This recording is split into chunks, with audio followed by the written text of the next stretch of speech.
Cristo Jesus, marchai, marchai e enfrentai o inimigo do bem e da luz. Soldados, avançai, sim, avançar, não recuar, sem temor, com valor, marchai, lutai, pois Cristo vai na vanguarda avançar.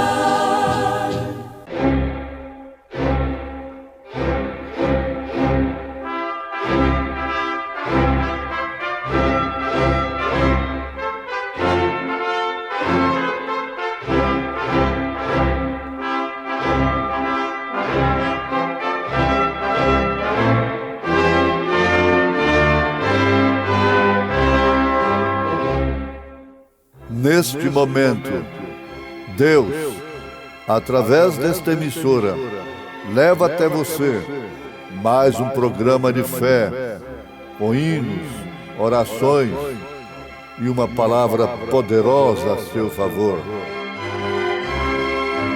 Fé para vencer o mundo.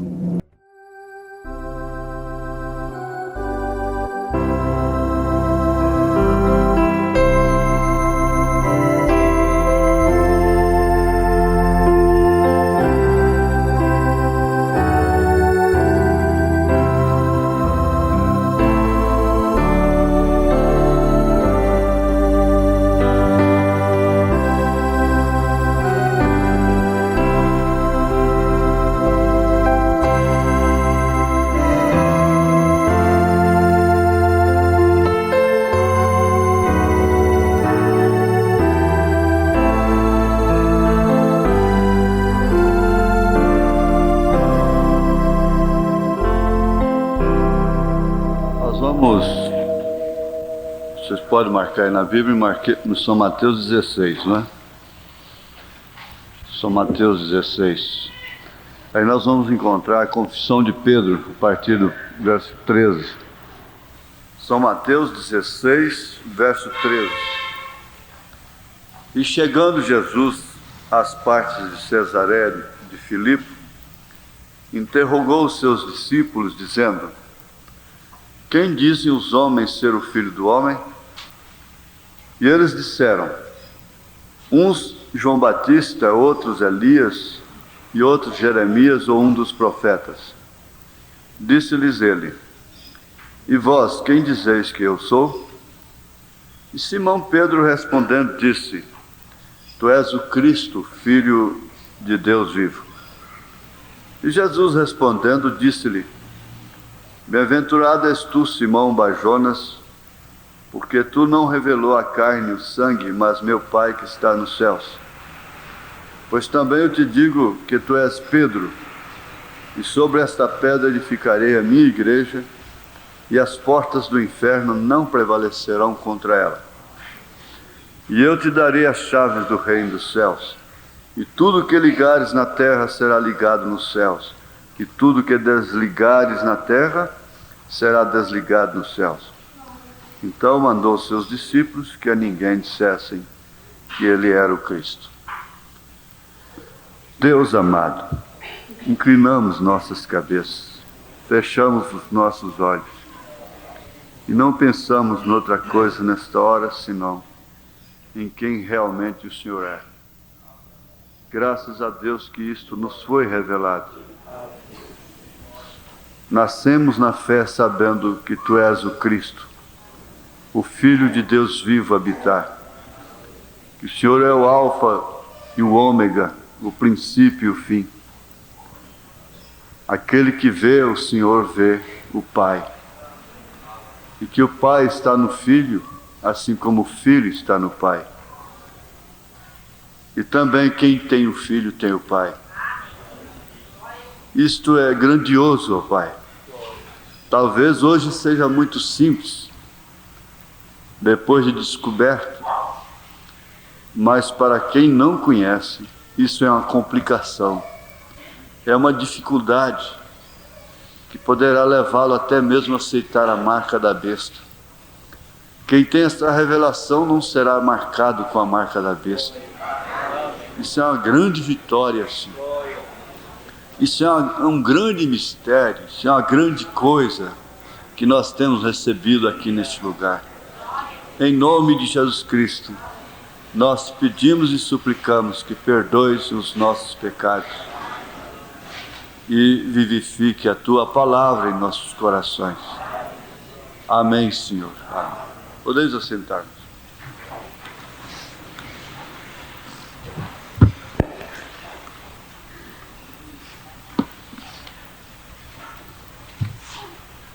No último domingo, nós encerramos a nossa palestra, lembrando-nos de uma grande coisa, porque, como acabamos de orar, saber que o Pai está no Filho, o Filho está no Pai, quem tem o Filho tem o Pai. Ter essa revelação da unidade de Deus com o Filho não é coisa pouca, não. Milhões e milhões de dólares não comprariam isso. Isso foi dado gratuitamente. E há uma tendência para se esquecer disso, desse grande benefício feito à alma. Não te esqueças dos teus benefícios. Salmo 103. Porque com facilidade nós deixamos as coisas secundárias, as dificuldades do mundo, da vida, sobrepujarem tão grande coisa. Às vezes, uma dificuldade de uma irmã com outra irmã dentro da igreja leva aquela irmã a esquecer dessa grandiosa riqueza, desse grande valor de ser, gente, aqui está difícil na verdade, mas eu tenho consciência, eu tenho revelação de que aqui eu conheci a palavra de vida eterna. Aqui eu conheci o Pai no Filho. Agora, por que eu vou deixar um incidente casual, natural da vida, fazer-me esquecer de tão grande benefício e voltar as costas e fazer como órfã, sair chorando até depois de beijar Noemi? Porque tem gente que sai chorando, com pesar, mas sai, mas volta. Então, isso foi dado gratuitamente, mas nem por isso deve ser esquecido, ou nunca deve ser esquecido, porque quem tem a revelação que o Pai está no Filho, o Filho está no Pai, e por isso quem tem o Filho tem o Pai, gente, é mais rico do que qualquer milionário da terra.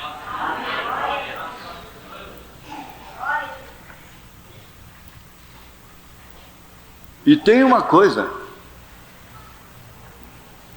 você não receberá a marca da besta, ainda que não vás no rapto, ainda que fique aqui no arrebatamento, ou ainda que ficasse no condicional, ainda que ficasse aqui, quando se desse o rapto, você não aceitaria a marca da besta. Você morreria pelo nome de Jesus Cristo e teria a salvação comum. Isso é hipótese, ainda que ficasse aqui. Agora veja só a grandeza da revelação. de quem é Jesus Cristo. E que muitas vezes nós embaraçamos com tanta facilidade, com as dificuldades surgidas dentro do campo espiritual mesmo, que por fim procedemos como aqueles discípulos que voltaram. Em São João, parece capítulo 6, eles voltaram, todos, quando Jesus disse: aquele que não comer da minha carne, não beber do meu sangue, não tem parte comigo, não é do reino de Deus, não tem parte no meu reino.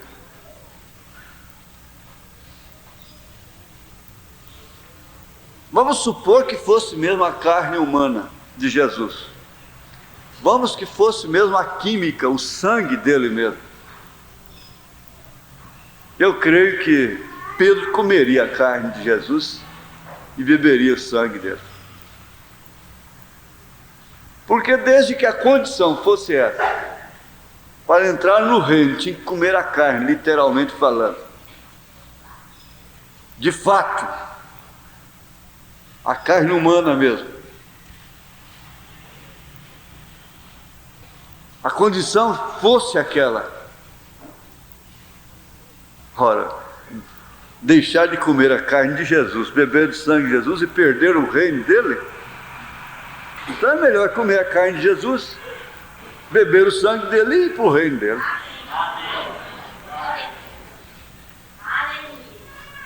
É por isso que o eleito não se escandaliza. É por isso que a noiva irá no rapto completinha, sem faltar um fio de cabelo. Porque ela não se escandaliza. Ora, se é para comer a carne, se é para beber o sangue, e vou no reino, essa é uma condição para mim ir para o reino, então eu vou comer carne, vou beber o sangue de Jesus Cristo. Eles ficaram. E quando Jesus portou-se como um verdadeiro líder, dando uma real e verdadeira lição de liderança, de convicção, que ao invés de correr atrás daqueles que estavam abandonando-o, voltou-se para aqueles que ficaram, aqueles poucos que ficaram, 12 apenas. Acabamos de ouvir isso da multiplicação dos pães. Eu creio que muita gente que tinha comido pão multiplicado, peixe multiplicado, naquela reunião lá, que a professora contou aqui hoje, muita gente daquelas que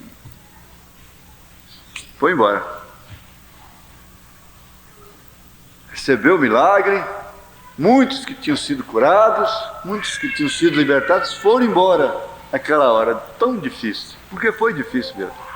Foi mais custoso do que qualquer outra coisa que você possa pensar.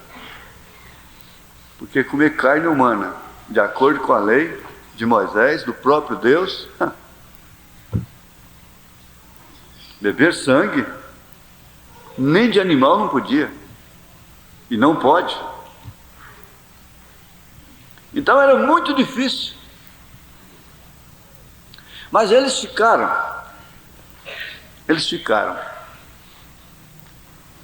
Porque qual é o pior? É comer carne e beber sangue ou perder o reino dos céus? Jesus então disse: vocês também não querem isso? Foi quando Pedro disse: para onde iremos nós? Parece que a pergunta, a resposta de Pedro estava dizendo assim: bom, se eu tivesse um lugar seguro, um outro lugar seguro agora, um outro lugar onde eu pudesse descansar minha alma com tanta segurança como eu tenho com esse homem, eu iria para lá e o deixaria, porque é muito pesado. Mas para onde iremos nós?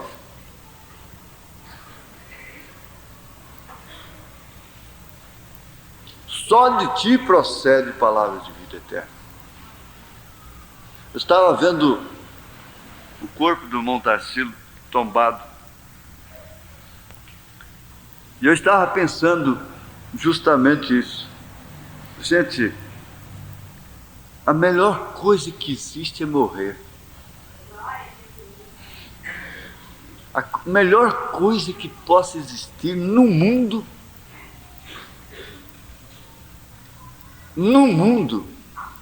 é morrer, desde que saiba para onde vai. Fechou os olhos, não quer saber se mulher foi para a rua, se mulher está chorando, se mulher está emburrada, se mulher está com dor, se mulher está com dor de cabeça, se mulher está querendo casa, se mulher quer carro, se mulher quer isso, se mulher quer aquilo, se mulher... O filho, por menor que seja, pode estar no ventre ainda, seja de 1 mês ou de 2 meses. Não toma conhecimento mais de nada. Você pode chegar lá e xingar, ô irresponsável, vagabundo, sem vergonha. Nem mexe, nem cora, porque não tem sangue. Não reage. Pode soltar bomba, pode deixar no escuro, pode deixar no claro, pode deixar sozinho, pode deixar no mato, pode deixar. De quem você deveria menos ter medo era de um defunto. Medo de gente viva ainda justifica, mas defunto não tem jeito. Defunto não mexe. A única coisa que ele pode fazer é você deitar perto dele e acordar gelado, né? Somente isso, porque ele não aquece. O Otávio já bateu o joelho um no outro até perto de um defunto de noite, dentro da mata, mas não tinha jeito, ele tinha que ficar ou ir sozinho, enfrentar o mato. Acendeu uma vela, botou no pé do defunto lá, o vento veio e apagou a vela. De repente um porco lá fuçando o defunto, né? Vai pra lá, porco! E por fim, ele disse, quer saber de uma coisa, eu vou é dormir também. Já que você está dormindo, camarada, eu vou dormir também. Estendeu o casaco dele lá e fácil, acho que até o defunto acordou naquela hora, de tanto roncado, né?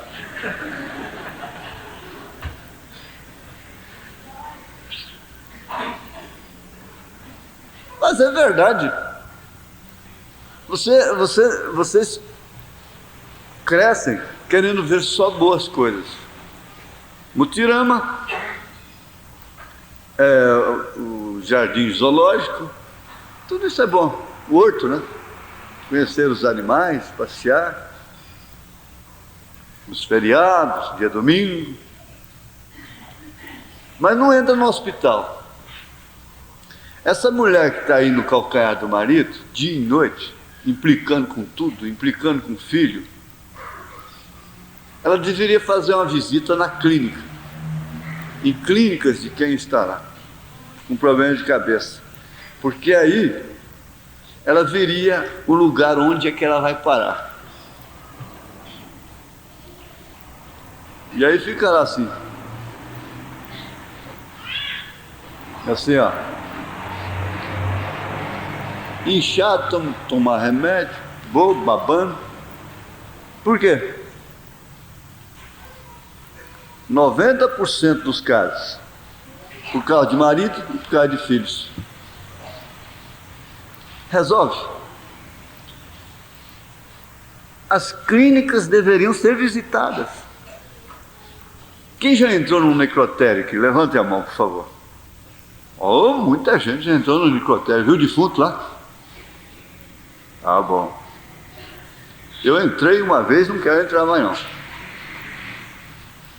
Foi quando o pastor Décio faleceu com toda a família, 6 pessoas, eu entrei lá em São Paulo. Isso ali é que a gente vê o que é o homem. pessoas que meia hora antes estavam tão arrogantes, estavam tão bonitas, tão cheirosas. O carro bateu, está lá aquele bagaço, aquela coisa mais feia do mundo.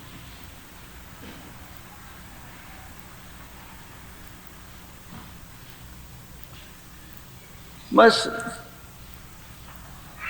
finalizando a sintetização aqui, a síntese do assunto, para o corpo, para a alma, para o corpo físico, chega ao ponto que o único descanso dele é a morte. Não tem colchão macio, não tem colchão do Japão, não tem colchão da China, não tem colchão do Oriente, não tem nada. Não tem cadeira macia, não tem nada. O único descanso dele é a morte. Agora a alma descansa antes da morte, porque ela não morre para começar. Ela segura o seu descanso aqui. O espírito assegura o seu descanso. O corpo cansa, o corpo se desgasta. E por fim os seus sentidos vão concordar que a melhor coisa é partir e estar com Cristo, porque isto é muito melhor. Razão pela qual, então, Pedro perguntou: para onde iremos nós? E isso enfatiza, salienta o valor da revelação. Irmãos, o valor da revelação de que Deus não se compõe de três pessoas distintas. O valor da revelação de que o batismo é em nome do Senhor Jesus Cristo não é coisa para ser esquecida, não. É simples. E a revelação nunca pode ser superenfatizada ao crente.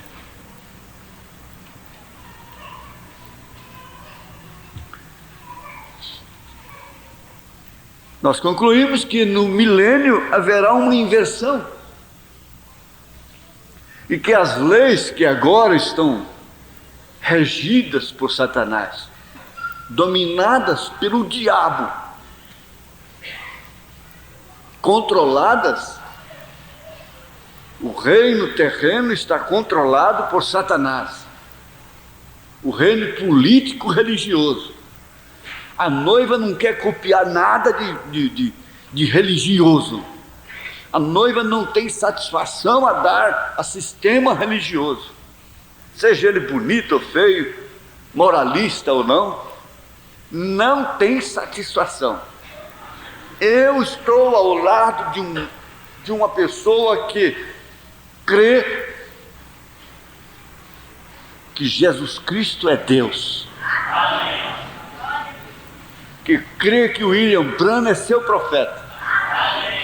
E embora errado, fraco, desordenado, eu prefiro estar com essa pessoa do que estar ao lado de um moralista, de uma pessoa muito boa do sistema religioso do mundo, do sistema social do mundo, do sistema político do mundo. E corre-se o risco de um irmão ficar contra um irmão e a favor de um ímpio. Ora, se um cristão nunca se põe contra um judeu, agora judeu não é brincadeira, gente. Judeu não é brincadeira, se brincar ele leva até o dente de ouro no Otávio. Ela mesmo.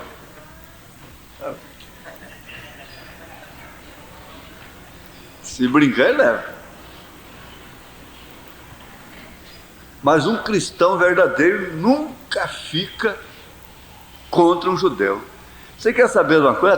Até candidato, um candidato bom para ser presidente da República, mas se ele for de origem síria, já fica difícil para um cristão votar nele, porque sabe que ele é inimigo de judeu.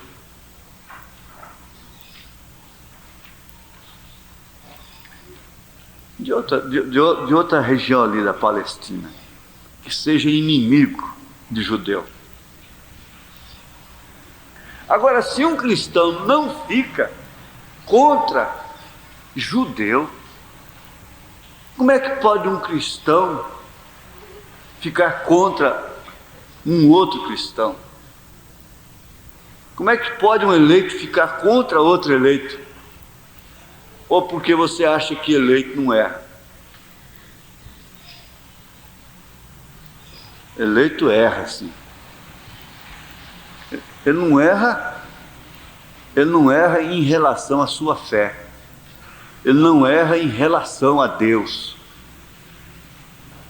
Mas eleito fica leproso. Eleito fica leproso. Mas fala somente o que é reto de Deus.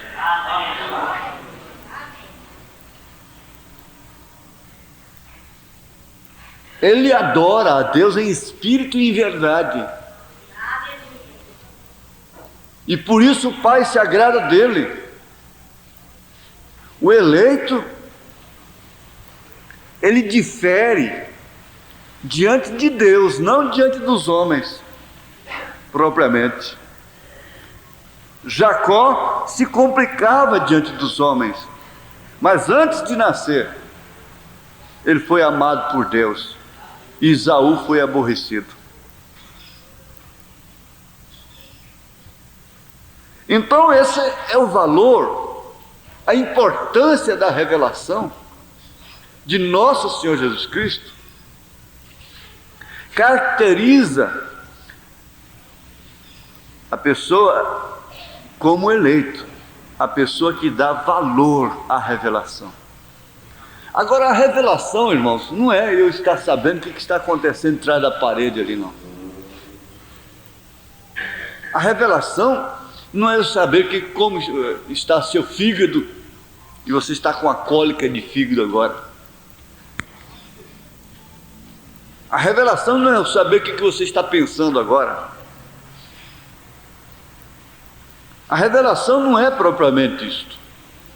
A revelação, que nunca é super enfatizada ao crente, é essa. Ela é a doutrinária. É aquilo que realmente é Deus e que vive em sua presença.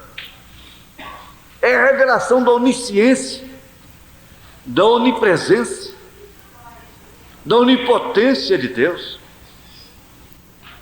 Por isso você tem sempre Deus em sua presença. Você sabe que nenhuma de suas cenas estão escondidas.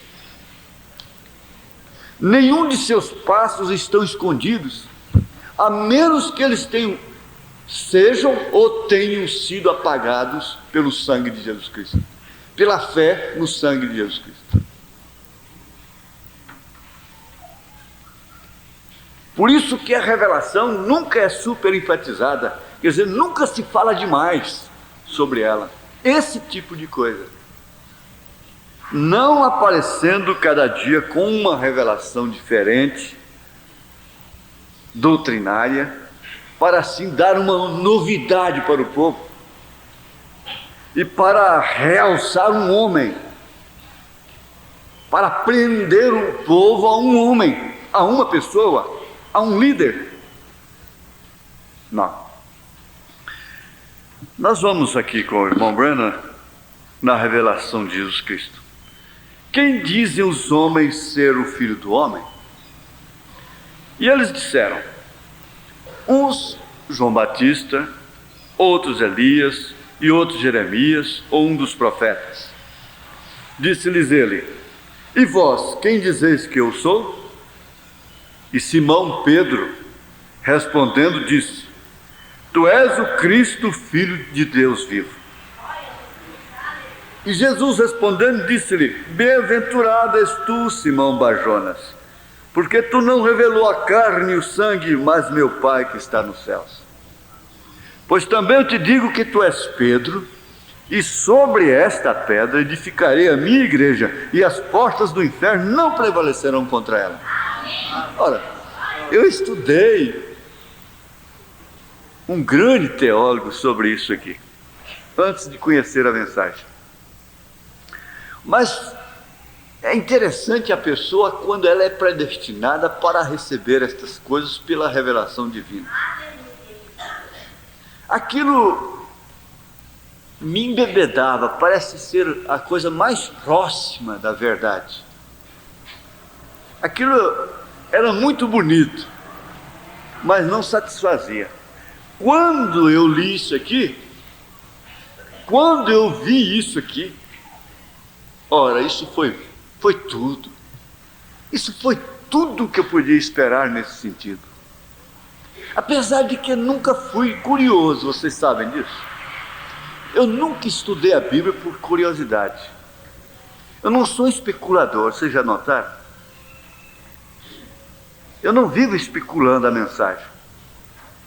E eu tenho muito medo dessas pessoas que são especuladoras. E para falar a verdade, elas me oprimem.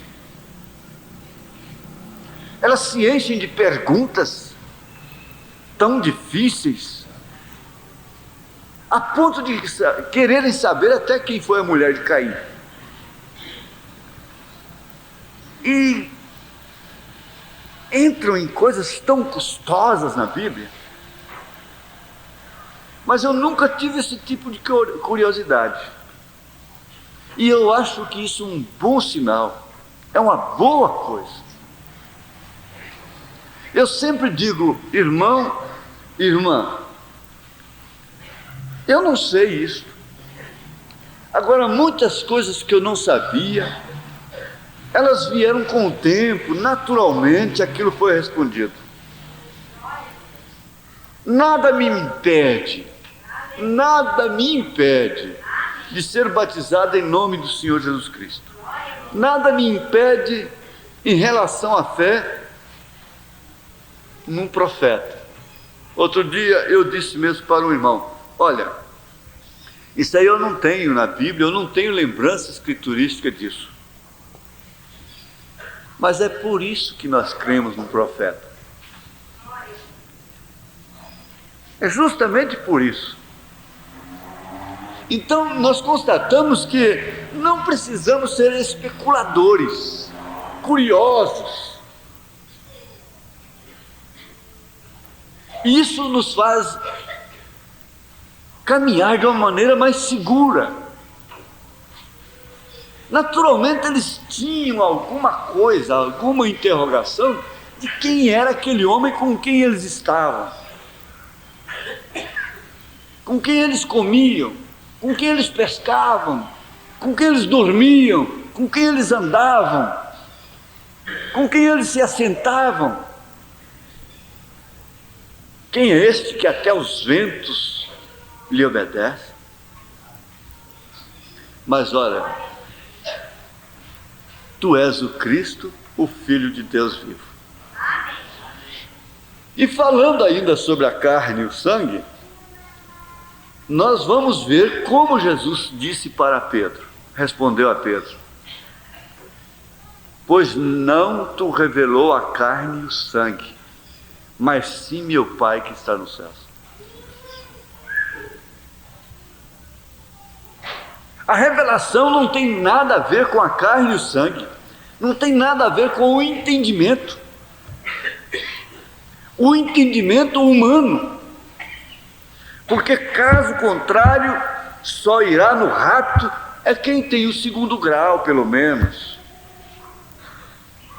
Pessoas que podem desfolhar livros, entender as palavras entre aspas e ter um entendimento claro, lúcido, bastante elevado, porque complicam tanto a mensagem, porque complicam tantas escrituras, quando ela é tão simples. E eu sei perfeitamente que há muitos eleitos que ouvem coisas simples e não entendem, mas suas almas estão entendendo. Como eu disse, às vezes as pessoas estão comendo uma coisa, elas não sabem o que significa aquilo, não sabem o que significa o amargo. Amargo é para ser feito uso do amargo, não é comer como se estivesse fazendo favor para alguém, por insistência de alguém. É para ser feito uso o amargo, porque come-se doce demais, em excesso, super excesso.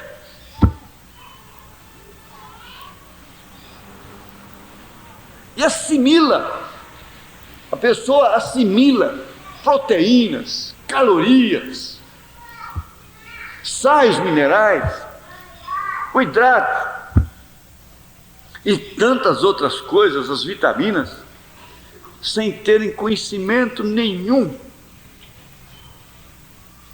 conhecimento de laboratório, conhecimento científico, dados técnicos sobre aquelas qualidades que está ingerindo. No entanto, ela está ingerindo aquilo: ferro, cálcio, e assim sucessivamente. A palavra de Deus é um alimento completo, e que não é tudo que nós entendemos. Por isso Pedro disse, em outras palavras: eu não quero entender, não, porque pelo entendimento dos outros foram embora, para onde iremos nós? Eu não quero entender, eu não entendo a mim mesmo.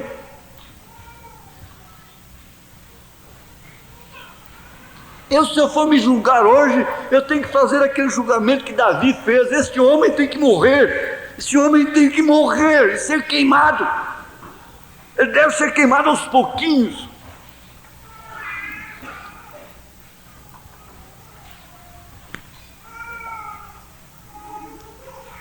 Agora, os católicos romanos dizem que a igreja está edificada sobre Pedro. Isso é um grande engano. Ela só poderia estar edificada sobre Pedro mesmo, porque ela tinha que ser enganada, ela teria que negar, e Pedro nega. Agora, isso é verdadeiramente carnal, diz o profeta. Como poderia Deus edificar a igreja sobre um homem tão indeciso, que negou o Senhor Jesus e até praguejou a fazê-lo? Homem tão indeciso, não dissera antes: tu és o Cristo, Filho de Deus vivo? Por que essa indecisão? Deus não pode edificar a sua igreja sobre nenhum homem nascido de pecado, sobre nenhum papa, sobre nenhum bispo, sobre nenhum arcebispo, sobre nenhum pastor. Eu aceito, eu entendo. Como eu ouvi outro dia um irmão dizendo: pastor, só do senhor estar no púlpito me dá uma alegria, uma coisa diferente. Eu entendo, eu aceito, mas irmão, pense nesse púlpito sem eu, pense nessa igreja sem Joaquim, pense nessa igreja com esse Jesus que tem trazido você até aqui. Porque a igreja não pode ser edificada sobre homem algum. Eu sei que Deus recompensa as considerações, aquilo que você suporta por um homem a quem Ele usa, aquilo que você tolera até, aquilo que você sofre. Quem sofreu por causa de Davi foi beneficiado por Salomão, foi recompensado. Salomão, nesse caso, é o tipo do Espírito Santo, Davi é o tipo de Cristo.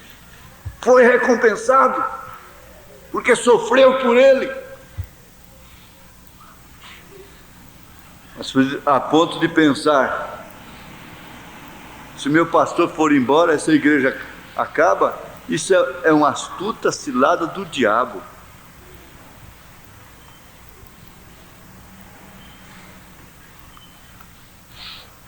Se isso fosse verdade, ela já teria acabado há muito tempo.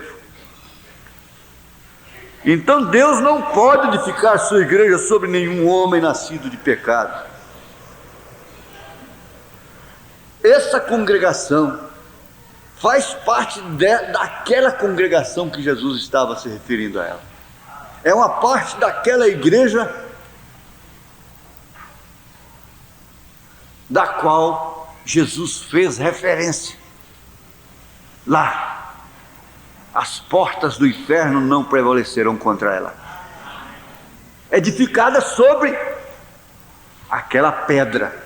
Agora vamos ver que pedra é esta. E eu tenho trabalhado para que você entenda que você está edificado, não é nem mesmo sobre a pessoa William Branham. Os que estavam somente na consideração amável, que Deus amou, que gostou para com o irmão Branham, a maioria caiu, foi por terra. Eles tinham um amor sincero pelo irmão Branham, tinham muito carinho com ele, brigavam por causa dele, se possível até morriam por causa dele. Mas quando ele morreu de acidente de automóvel, eles escandalizaram.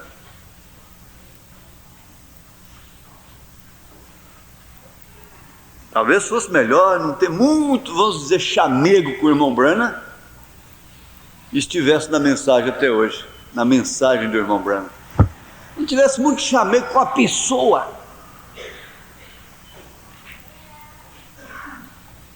O irmão Branham diz nessa mensagem aí,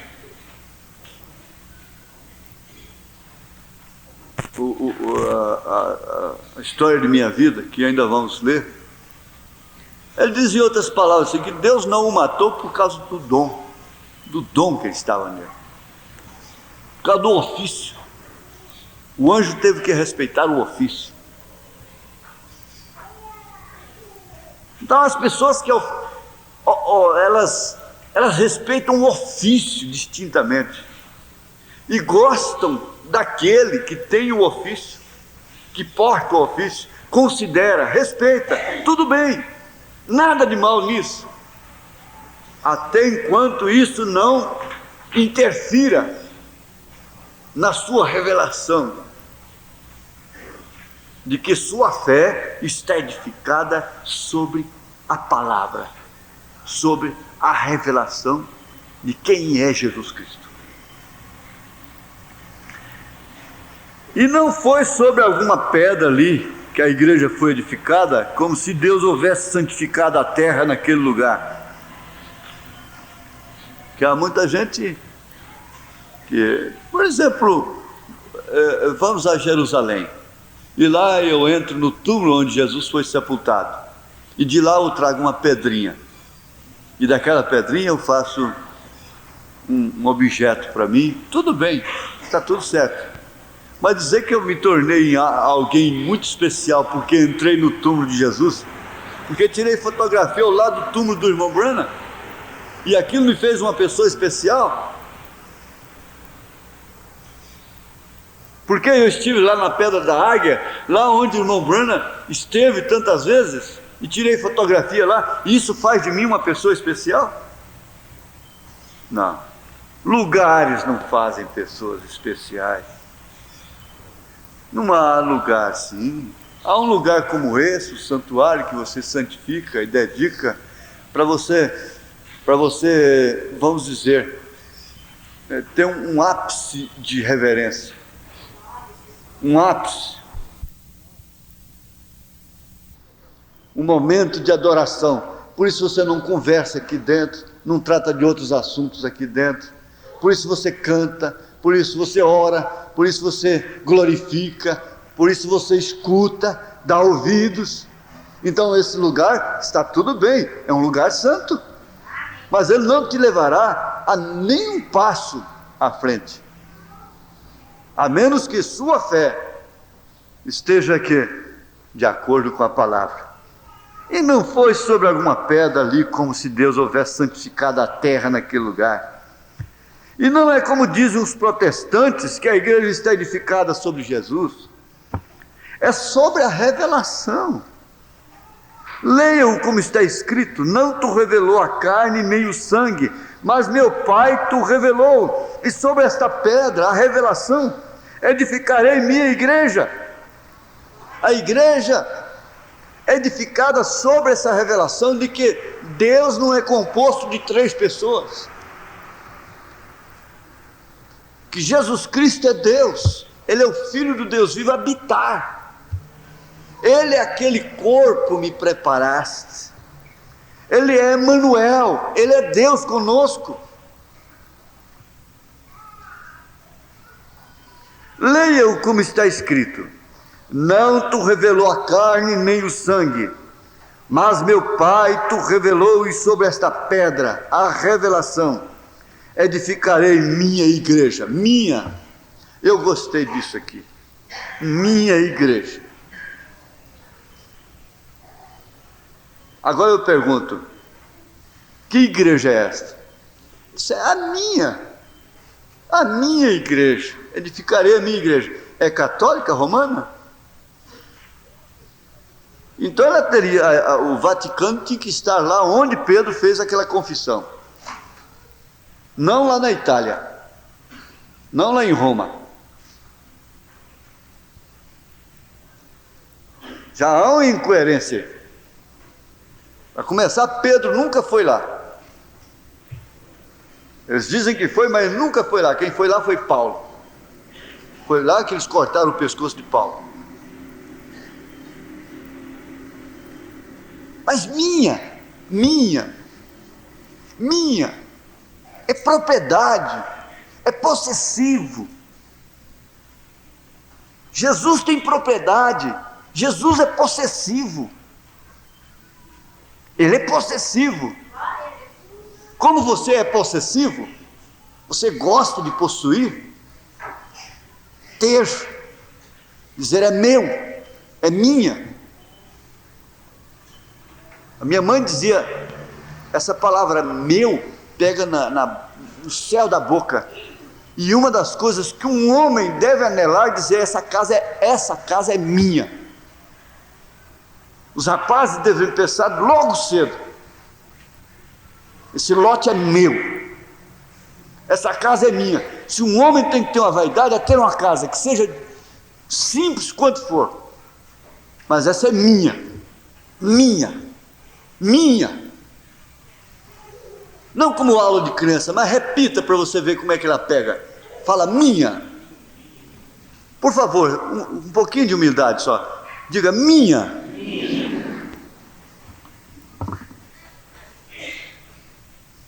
Essa casa é minha. Esse filho é meu. Esse é meu pai. Essa é minha mãe. Essa é minha mulher. Esse é meu homem, meu marido. Esse é meu carro. E como dizia minha mãe, esta é minha porca. Ela é porca, mas é minha. Essa é minha galinha. Esse é meu prato. E aí eu só gosto daquele prato. A Joaninha pegou meu prato, mãe. É por quê? Porque esse prato é meu. Essa xícara é minha. Agora Jesus Cristo diz minha o quê? Diz: a raposa tem seus covis, as aves do céu têm seu ninho, o filho do homem não tem onde reclinar sua cabeça. Mas ele tem, sim. Ele tem. Ele disse minha igreja. Não é Vaticano pintado de ouro, não, coberto de ouro. Minha igreja não é catedral com torres e sinos. Minha igreja não é construção, não. Minha igreja são pessoas. Maria Madalena, samaritana, ladrão perdoado, Zaqueu, e assim por diante, pescadores e doutores também, e vão seguindo. São pessoas, são almas. Essa é a igreja de Jesus, esse é o corpo. Não sabeis vós que sois templos de Deus, casa de Deus e que o Espírito Santo habita em vós, minha igreja, minha. E essa minha igreja está edificada. Edificada que? Na fé da vovó, do tataravô, da igreja mais velha, da igreja mais nova, da mais rica, da mais pobre. Não, essa minha igreja, nas palavras de Jesus, está edificada sobre uma pedra. Essa pedra é revelação. Revelação de quem é o Cristo. Agora você está dando mais valor em saber que Deus não são 3 pessoas? Ou você tinha esquecido e diz, isso é muito simples hoje. Como é que é? Foi botar o ovo dentro da garrafa? Como é que é o negócio do ovo? Do Colombo lá, como é que é? Depois que um faz, pronto.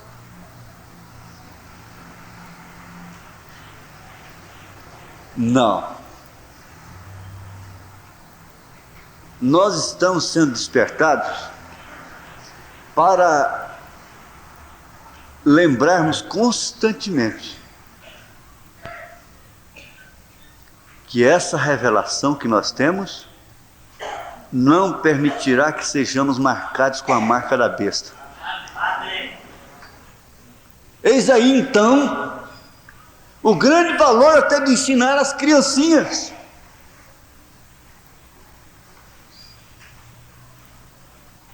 Você carrega consigo essa grande importância que às vezes você esquece, você subestima, por que não dizer desvaloriza? Mas aí Davi bendiz a minha alma, bendiz ao Senhor, não te esqueças de nenhum dos seus benefícios, e maior benefício do que esse, de Deus passar pelo Atlântico, passar por grandes capitais, passar por grandes homens, passar por grandes missionários, passar por grandes revivalistas, reverendos. Eu poderia citar nomes de reverendos cheios do Espírito Santo, avivalistas nesse país, e vir numa casa velha ou uma máquina velha de arroz queimada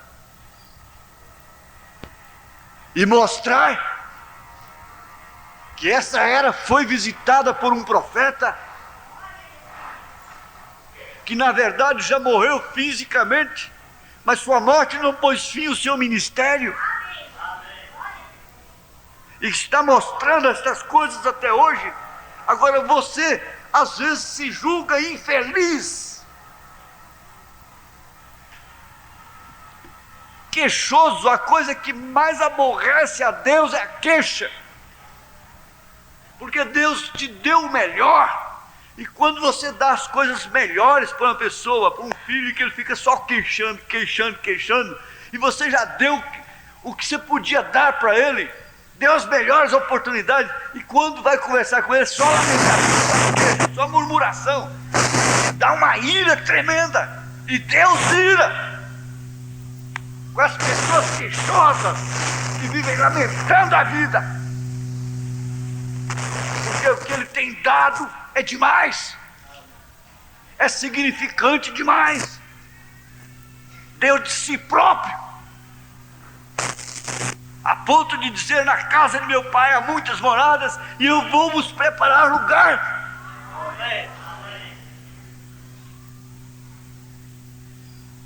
E depois eu me dou o luxo de virar um velho rabugento, e mesmo quando estou estourado, cansado, eu deveria forçar a minha voz no telefone, para ela sair mais viva, mais forte. Eu deveria forçar, não entregar, para refletir realmente o estado que eu estou enfrentando. Deus se agrada disto. Deus não gosta. Ele não gosta, ele não aceita. Isso irou a Deus lá no deserto. E eles tinham muito mais razão do que nós. Eles tinham muito mais razão. Miriam tinha muito mais razão do que qualquer um de nós para murmurar. Porque Moisés tirou 2 milhões de pessoas. Mulheres, criancinhas, mulheres grávidas, gestantes, mas criança nascendo na viagem, criança nascendo na viagem, bebês, velhinhos, sendo ajudados a caminhar para um deserto. E de repente esse povo começa a passar sede, não tem água, e você ficaria bem descansada, dizendo assim: ó, meu querido, ó, queridinhos, Deus nos deu um profeta, vamos ficar descansados. Mas lá no Egito não faltava água, lá no Egito tinha panela cheia de carne. Agora esse homem tira a gente para essa dificuldade. Nós não fomos tirados para dificuldades, irmão. Nós não queremos dificuldades. Você sai daqui e vai ver a dificuldade que você tem lá no mundo. Ela é muito maior. Ela é muito maior. Por que o povo está dando tudo para futebol? Enriquecendo ídolos do futebol aí? Dando milhões para se classificar para uma Copa do Mundo? E pais de família bobos, torcendo e fazendo tudo, porque não tem lenitivo. Experimenta o mundo está sofrendo muito mais. Vá para o mundo, vá para o mundo, vá beber, vá fumar, vá dançar, vá prostituir, vai fazer tudo lá fora e ver quanto custa aquilo. Mas nós temos essa tendência de ser murmuradores, de esquecermos o que a revelação nos causou, nos deu, porque foi dado gratuito. E você sabe, quando as coisas são de graça, cuidado que você não vai dar muito valor nelas. Quando a pessoa ganha as coisas com suor, quando ela planta a fruta e colhe, é diferente. Ontem eu vi um quadro, que quadro bonito, que quadro que olha, eu vou falar para você, muito melhor do que você tomar aquele comprimido que você sabe que te alivia, é ver um quadro daquele. Ainda existem quadros, você chegar numa casa de adobo, você dá vontade de não sair de lá mais, sem rebocar, lá dentro, 3 carros de milho ali, uma pia de arroz ali é o sofá é uma pia de arroz com casca, uma bacia de leite do outro lado, um motorzinho de tocar manivela assim, todo empoeirado de pó de milho, de cana, de tudo, e aquele cheiro de engenho dentro de casa, aquele cheiro de engenho. Não foi, irmão Adelson? Cheiro de engenho. E aquela rapadura que pega no céu da boca.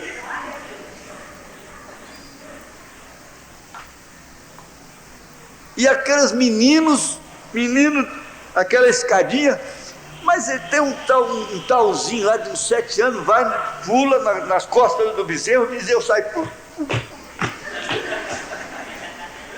De repente só vê a abobrinha no chão lá. Mas sabe até cair, depois multa de novo. Não é aquela mantegona, não. Multa de novo. Aqueles meninos, a escadinha, cada um deles montando no bezerro. Bezerrinho bravo que tinha lá. E bezerrinho pra cá, jogava no chão. Montava de novo. Oi, eu esqueci que eu não posso dar coisa. Eu não sou bezerro, sou boi velho de carro. Meu Deus do céu. Mas, irmão Aguinaldo, você precisa ver, irmão. Você sabe. Ali o coração muda. O coração muda. Irmão Joaquim começou a perguntar: irmão, quanto é que você comprou esse milho? Ele falou: isso aí foi coída aí, irmão. Quanto você pagou por esse arroz? Foi coída aí. Um quintalzinho assim, meio alqueire de terra. Isso foi coída aí. E isso aqui foi tudo aí. Gente, engraçado, eu nunca vi aquele irmão falando de governo. Ele não fala do governo. Ele não precisa falar do governo. Ele não está murmurando, ele não está revoltado, não está nada. Porque tem uma vida ordenada. Só isso, mais nada. Tem uma vida ordenada conforme São Paulo diz. É uma questão de ordenação. Aproveita o bagaço de tudo, a palha de tudo, aproveita. Está um buracão lá no chão, lá de uns 3 metros, 1 metro de fundura, não sei quanto, lá de largura, de comprimento. Enterra o bagaço do milho, o milho, enterra não sei mal o que lá, dando torta para as vaquinhas dele, dando torta. Fez a cocheirinha lá, dando torta. Um pedacinho de terra assim,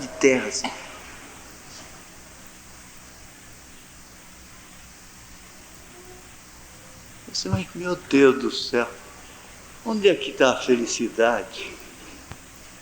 Seria somente lá? Nós precisamos dos engenheiros, nós precisamos da cidade, nós precisamos dos telefones, nós precisamos dos carros, nós precisamos disso tudo, nós precisamos de tudo isso, não é? Claro.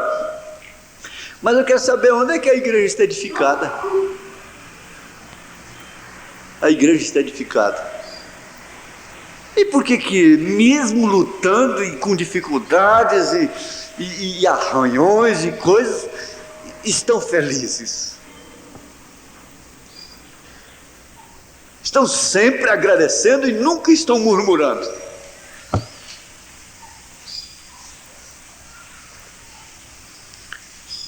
Eu, por exemplo, tem dia que eu fico pior do que Elias, né? Senhor, mataram os teus profetas. Só podia me levar logo também, pronto, né? A igreja está edificada sobre a revelação, sobre o assim diz o Senhor. E você sabe agora, espera um pouquinho, fica agradecida. Deixa, você vai comer daqui a pouco. Você vai comer rapa de arroz com frango, um caldo de frango ou qualquer outra coisa, né? Está bem, mas a igreja está edificada sobre a revelação, sobre o assim diz o Senhor. Ora, gente, pense nisso. Você sabe o que quer dizer esse assim diz o Senhor? É o profeta. Quem trouxe o assim diz o Senhor? Não vamos virar um assunto e confundir, dizer que a igreja está edificada sobre a pessoa do profeta. O assim diz o Senhor é a palavra revelada que vem através do profeta. Ela estando certa de Deus, tão fraca, tão débil como estava, tão paupérrima, foi visitada pelo profeta Elias. E lá quando ela decidiu obedecer, dar para ele o restinho que ela tinha, saiu um trovão da boca de Elias. Isso é assim diz o Senhor: não vai te faltar azeite nem farinha. Fique tranquilo, não vai te faltar, igreja. Você creu no Elias? Você obedeceu Elias? Você obedece Elias? Você decidiu obedecer a Elias? Então não te falta Espírito Santo, não te falta farinha, não te falta Cristo. É tudo. Mas está edificada é sobre isso, por isso que ela não murmura.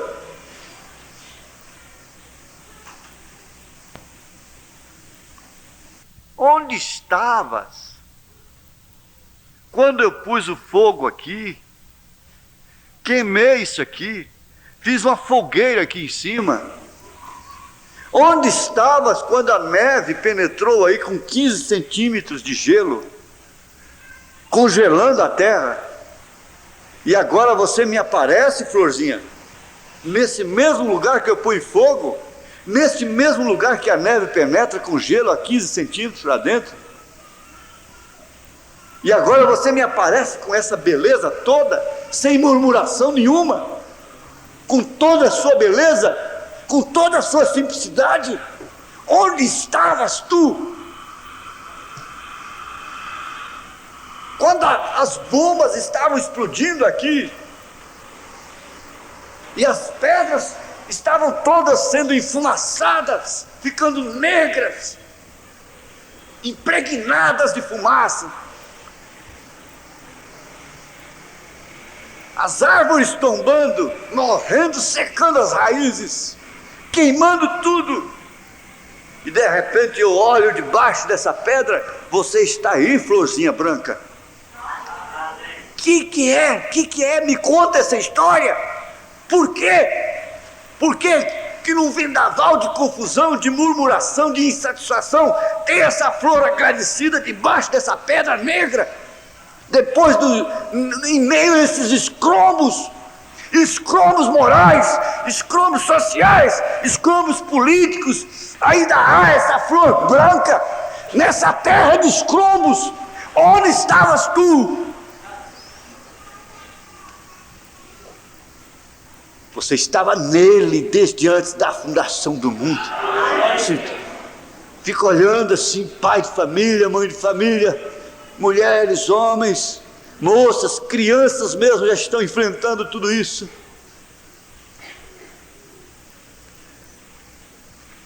Elas estão edificadas. A minha.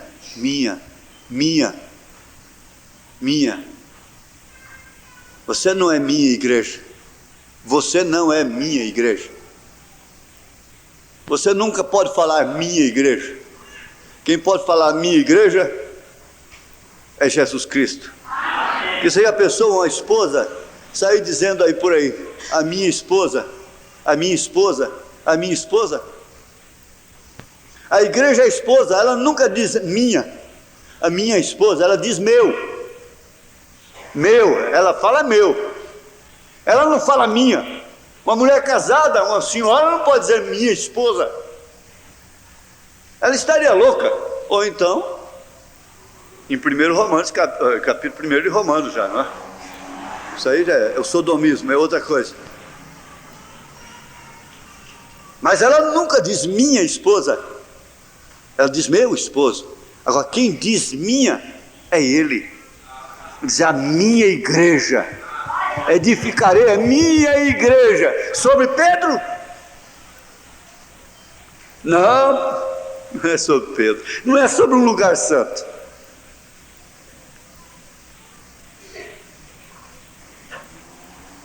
Não é sobre nem mesmo a pessoa de Jesus Cristo, a pessoa humana dele. É sobre o assim diz o Senhor. Começando por isso que você tem. E eu quero enfatizar isso. Você está dizendo, mas o que será, hein, pastor, a revelação? O quê? Você já esqueceu dos benefícios que você já recebeu desde que você creu na mensagem? Fiquemos de pé.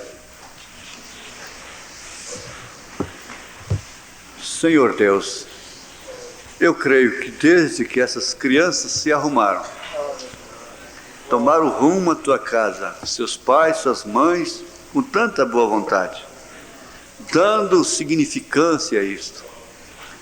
Oh Deus, isso foi uma bênção muito grande para elas. E por que não falar também de toda a igreja, Senhor? Ter sido abençoados com essa simples lembrança. E nós vamos continuar nela. Nós vamos continuar nela. E nós não queremos ser murmuradores. Nós queremos ter paz na alma. Nós queremos ter paz de espírito. Nós queremos confiar mais no Senhor.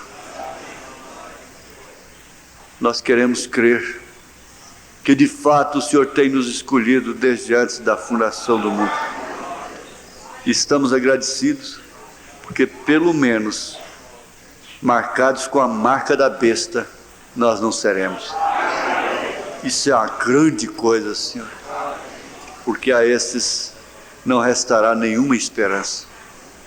Em nome de Jesus Cristo, ó Pai, ajuda o visitante, aquele que nos visita, Senhor, aquela que nos visita, a ter a revelação de que Deus não é três pessoas, que Jesus Cristo manifesta o Pai, trouxe o nome do Pai, do Filho e do Espírito Santo, e por isso vai se batizar em nome de Jesus Cristo. Perdoa os nossos pecados, tira as doenças para o bem de todos, encaminha, ordena, Senhor, a vida de cada um, ó Pai. No nome santo do Teu Filho Jesus, nós te pedimos estas bênçãos. Amém, Senhor. Amém.